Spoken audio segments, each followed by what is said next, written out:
Recording studio Saharsa.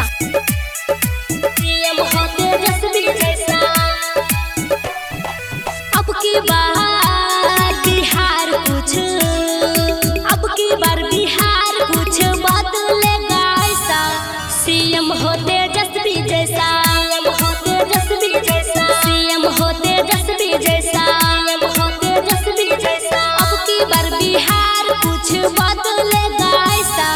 CM हो तेजस्वी जैसा, CM हो तेजस्वी जैसा, सीएम हो तेजस्वी जैसा, सीएम हो तेजस्वी जैसा, सीएम हो तेजस्वी जैसा।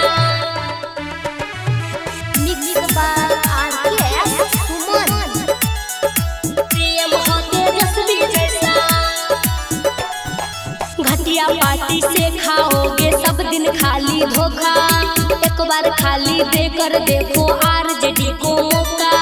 सीएम हो तेजस्वी जैसा, सीएम हो तेजस्वी जैसा। घटिया पार्टी से खाओगे सब दिन खाली धोखा। एक बार खाली देकर देखो आरजेडी को मौका। वैसा ही होगा सब चाहते हो जैसा।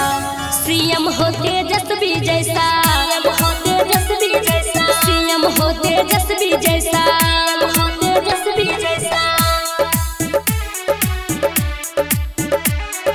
सीएम हो तेजस्वी जैसा,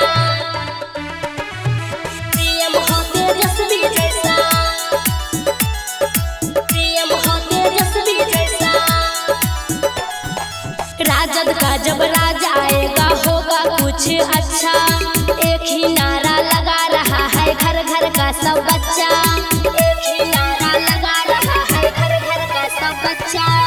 राजद का जब राज आएगा होगा कुछ अच्छा। एक ही नारा लगा रहा है घर घर का सब बच्चा। सरवन सुमन अन्नू विश्वास दिलाए ऐसा। सीएम हो तेजस्वी जैसा, सीएम